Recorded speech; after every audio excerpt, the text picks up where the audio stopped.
important? Good. Customer communication style. People are different. And you guys already know that. You guys know that people are different. In your family, you have brothers and sisters who are very talkative. You have people who are very silent. You have people who are different. Customers are the same. Customers are different. There is so many different type of customers. And I'm not talking about, just to be clear, I'm not talking about the customer situation. I'm talking about the customer type. Customer could be angry, could be sad. The same guy could be angry and could be sad. I'm not talking about him being angry or him being sad. I'm talking about a customer who is in his nature, slow guy, calm guy. I'm talking about a customer who is in nature, very talkative, very chatty. Good. We'll talk about those 4 or 5 types of people and how the best way to handle them. The first one is Mr. Know It All. Know it all. There's people who know it all. They know everything. Good. You know Harry Potter? You guys watch Harry Potter? You watch Harry Potter? Come on. Yes, of course. You know Hermione? Hermione is a know-it-all. She is the cute, nice lady who knows everything. Good. She's the one that point out that I know everything. So this is the kind of people I'm talking about. She's know-it-all. Okay. Do you guys watch the Big Bang Theory? Are you watching the Big Bang Theory TV show? You should, guys. It's amazing show. Amazing show. Good. So that's Sheldon Cooper in the show, if you guys are watching it. So know it all believe they know more, they know everything, and they know everything about technology or stuff. And that's why, in general, they resist your advice or your information. A customer who thinks he knows everything, when you try to tell him to do something that he didn't do, he will fight you back. Good. He will fight you back. The customer come to you and he have problem. And you ask him, did you uninstall Chrome and reinstall it? No, don't tell me this, it doesn't work. Habibi, I know it doesn't work in 50% of the time, but it does work in 50% of the time. He thinks he's smarter than everybody. Good. So the way you can say it is you need to show him that it's working and without attacking his appointment. You tell him, like, based on my experience with the Chrome and based on my skill with the Chrome, there's a 50-50 chance that if we uninstall Chrome and reinstall it, it will work. Good. You told him 50-50 chance. So now he cannot tell you, no, it doesn't work. Yes, I know. Sometimes it doesn't, sometimes it does. But let's hope it does. Let's see it. Good. This is the know it all. Try to do this. Be respectful when they're asking question and acknowledge their knowledge.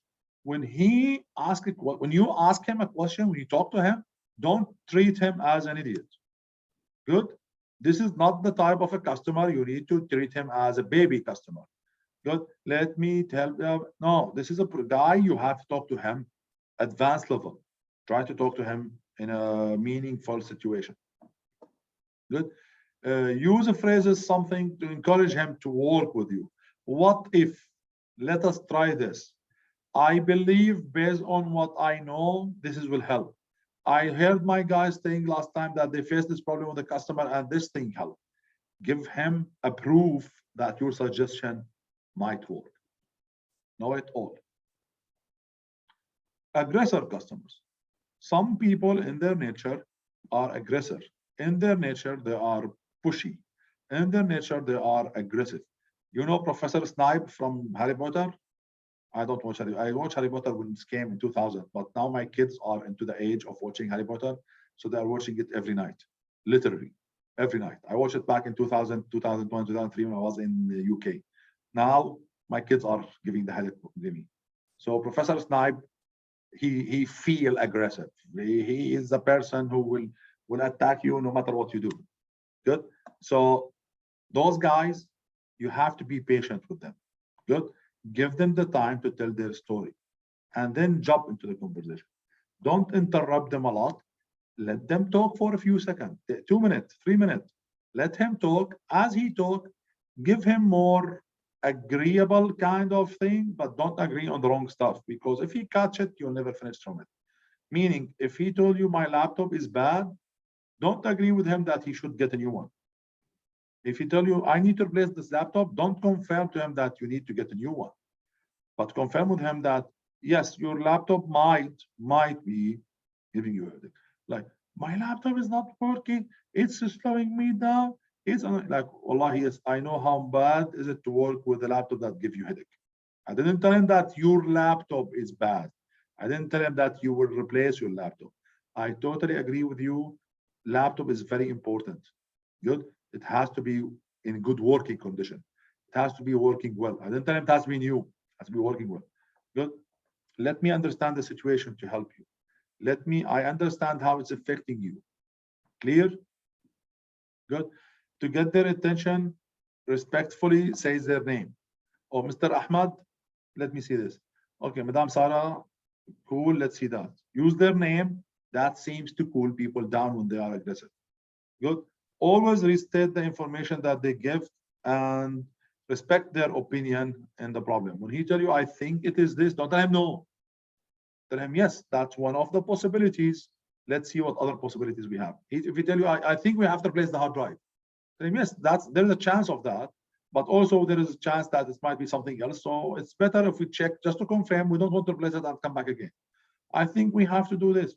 Definitely, that's one of the steps that we normally do when we are troubleshooting. Of course, if he's saying something stupid, don't respond to him saying yes. If he's telling you, yes, you have to upgrade the software of the motherboard drive on the back, that doesn't work. Tell him like, I'm not sure what is that, but let me check. Let me look into it. Let me see what we can do. But if he's saying something valid, agree with him, tell him yes, and tell him that this is one of the options, and tell him that you have another option. Next, the customer that everybody loves, Mr. Complainer. Mr. Complainer, you guys have this? Do you know anybody, Mr. Complainer? Do you know any complainer guy? Good. I think you guys all turn into complainer customers once we are near the exams. All students turn into complainer customers when we are close to the exam. This is when everybody starts complaining. Oh, sir, it's too much. Oh, sir, this is doesn't. Oh, this is too much for the exam. We have so many exams. We have so many homework. Please reduce. Please reduce. Good. You guys are not a permanent complainer. You are just the week before the exam complainer. Okay. Complainer people are there in the world. People are complaining. I know customers at Qatar University who, when they come, my team will run away from them. They complain about everything.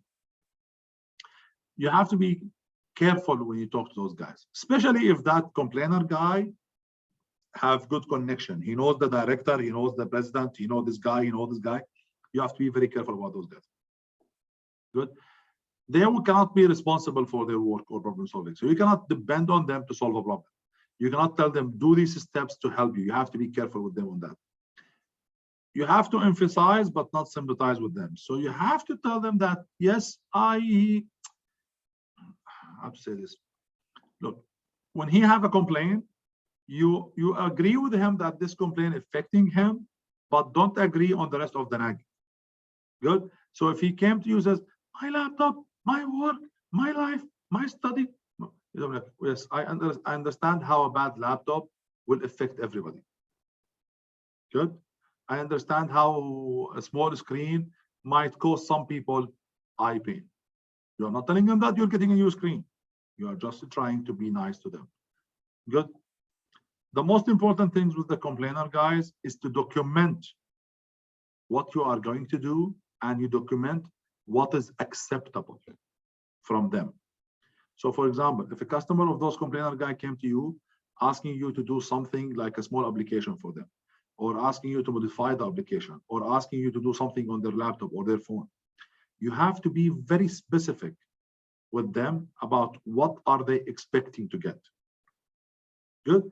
And you have to convince him or agree with him. I'm not saying you do what he wants. I'm just saying, if he came to you and he told you, I want my laptop to be perfect, there is nothing called perfect.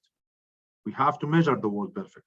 So that means your laptop will have this much RAM, this much stuff, this much thing. This is how it will work. Good. Same thing. If the guy came to you with those complainers and tell you, get my hair cut in a hair salon, that might be easier. One of the ladies, let's talk about the ladies because they have more needs in their hairdresser. She cannot go to the hairdresser and says, make my hair nice. If a cute lady go and tell the hairdresser, make my hair nice, and she's lovely girl, the hairdresser have the flexibility to try, you know what, I will get it up, I will get it down, I'll make it curly. She's a flexible lady. She, even if she doesn't like it, she wouldn't make a problem. If a complainer came to the hairdresser, she says, can you make it nice? You'll tell him, yeah, I will definitely get you something nice. Good. But what do you have in mind? I want, okay, so you want me to get the, I don't know, the ghirra up, make it curly from the right side, do it this way? Yes, this way or this way? Good. Like this or like this? Just to confirm. If you can confirm it by email, that is amazing. So you have a proof, so he doesn't complain back again to you. Or you can document it on a paper itself. Good. I used to tell my team, if you got one of those complainer guys, let him sign the paper where you guys agreed. Don't agree verbally. Good. Tell him, we will do this, and it will be ready between Tuesday and Wednesday. Good. Write it on the paper in front of the customer. So the customer cannot complain, says, oh, you didn't tell me, because you know, complainers do that. You tell him something, 5 minutes later, he goes, he come back next day, and you tell him, you said Wednesday. No, I didn't say Wednesday. I didn't agree to that. Good. Remember, they might go escalate stuff. They might go complain to the higher management. If you don't have this stuff documented, good, they will complain and they will get in their way and things will get bad. You have to be clear about this stuff, about how to handle somebody who you know he's complaining a lot. Good. Passive customers. What do we mean by passive customer? Passive customer is the complete opposite of the aggressive and the know-it-all. People who doesn't answer you. Good. People like you. Good. I talk to you, you guys don't answer me. I try to get information from you, nobody answer. I ask 5 times in the chat, anybody need help? I hardly get yes or a no. I really wish to hear somebody else's voice with me. Somebody like unmute the mic and says, yes, sir. Yeah, I agree. Nice. Good. Passive student. No response, nothing. Good. Custom. There is people in life like this. Good. You guys are doing it on purpose. You are not like this. I know you guys. But some of people are really like this. Those customers, you have to give them the chance to talk. Good. Ask them open-ended question. Open-ended question means, tell me how this happened. Tell me what happened. So he will tell you. He will have to talk. Don't ask him, did you get this error message? He will just move his head like up and down. He would even tell you yes. Come on, Habibi, please give me something. Like speak, Habibi. Good. So ask him open question. Good. Don't feel you have to fill the silence. If he's a little bit quiet, get quiet. This is what I do to you guys. When I ask, what do you think about this? And I stay quiet. And you guys will have like 3 seconds of, he will talk again. He will always talk again. Then I don't talk. And he's going to talk again. Let's pray he talk again. It looks like somebody will have to pick up the unmute himself and say something to the teacher. Nobody is doing this. Come on, Maha. Maha always say yes to the teacher. Maha, please do something so he doesn't tell me. Then nobody is saying anything. Then you finally, yes, you will say. So as an IT technician, play this trick with your customer. If the customer doesn't talk, ask him the question and wait. Good. Let him feel the force to talk. It's a trick. You have to deal with those people. Good. Try to resist your feeling to jump and put the word in his mouth and say stuff that he didn't say. I know those guys kill us, especially if you're somebody like me who want to move, they kill us. You know, guys, you guys are killing me, literally. So, but we have to be patient with you. If I wasn't a very good technician, I most probably would have a heart attack by finishing you, teaching you in the class, guys. I talk, nobody responds to me. Okay, listen responsively when they are talking, give them the chance to talk, give them encouragement words like, great, what else? What more? And then what happened? You see, those words that will help them keep talking. Next, Mr. Amiable. You know those lovely, cute guys who come to you and they talk and they smile and they chat and they're happy and very cute, and they see you on the street, they stop and say hi to you, and they see you in the supermarket, mashallah, they will take you in the hug. You know those people? No, nobody here. You only know the passive people, people who doesn't talk.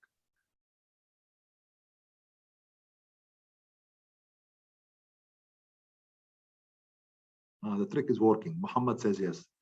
Good. So those people are the love of the IT help desk. I really enjoy those people. Good.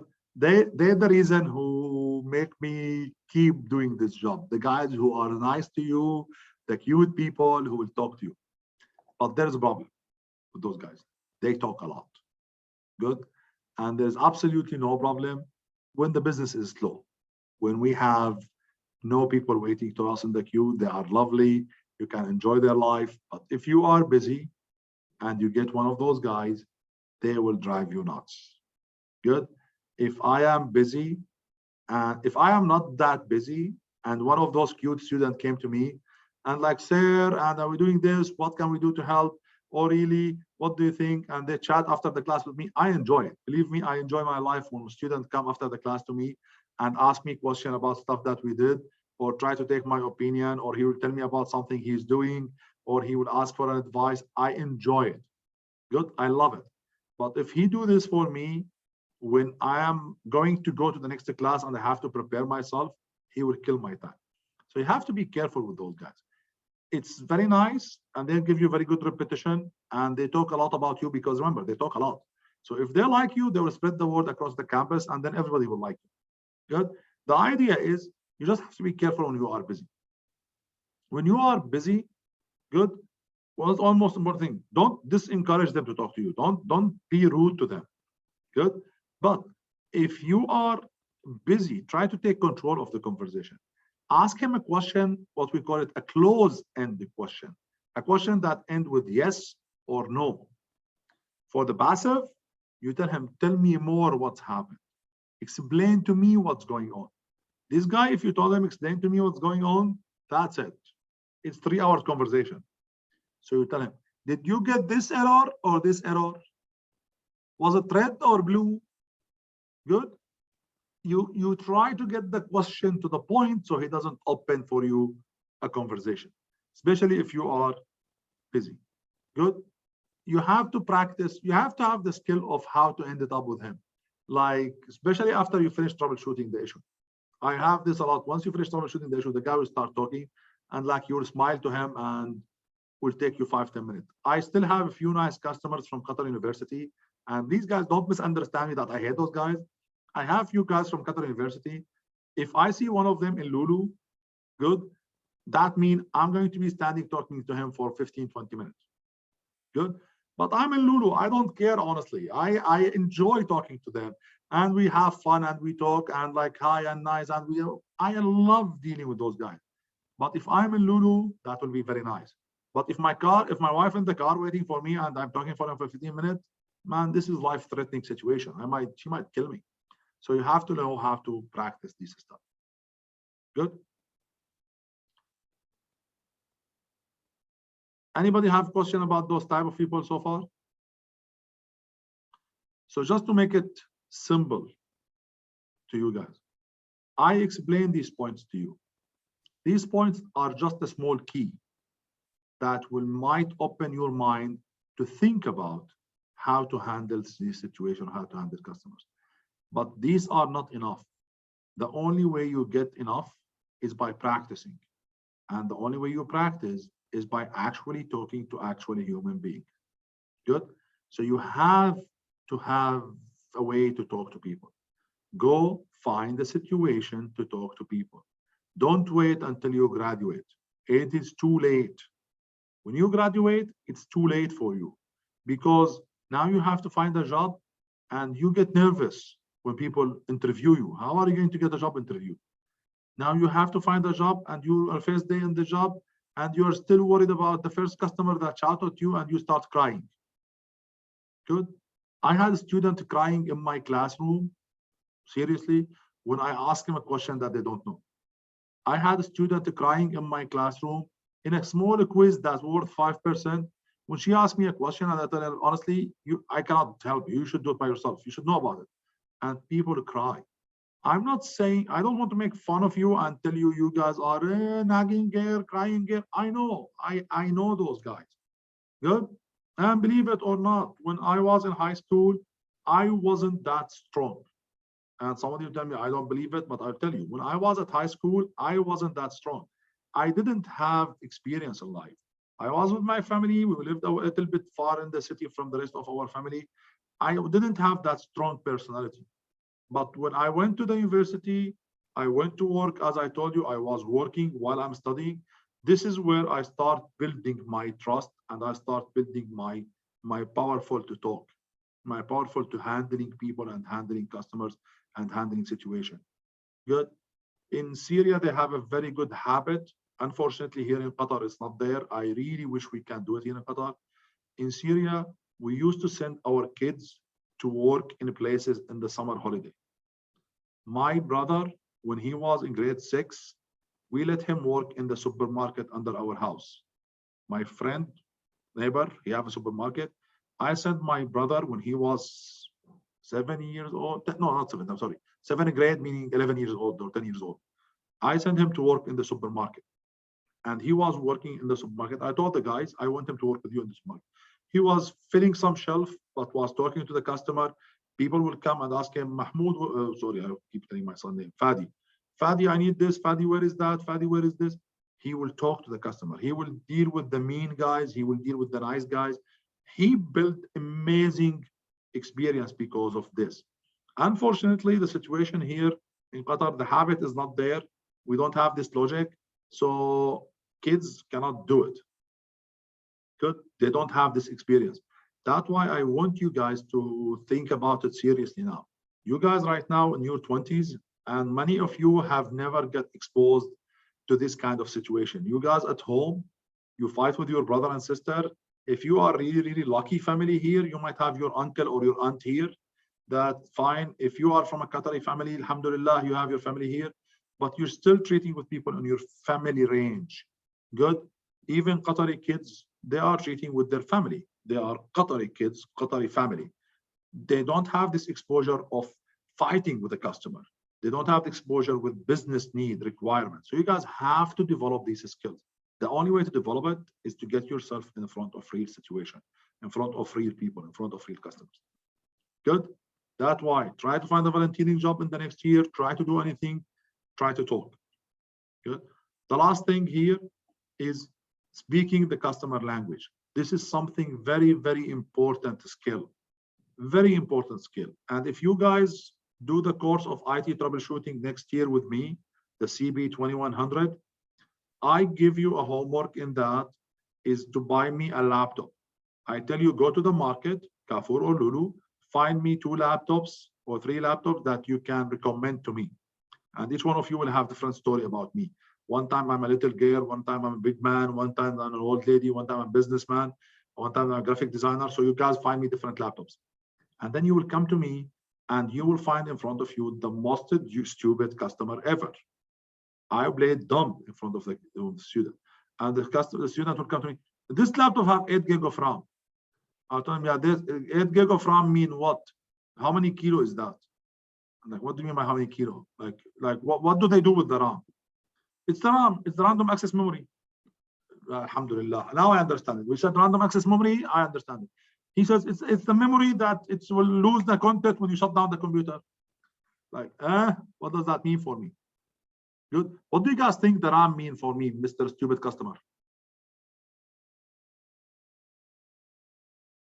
We'll talk about it next class.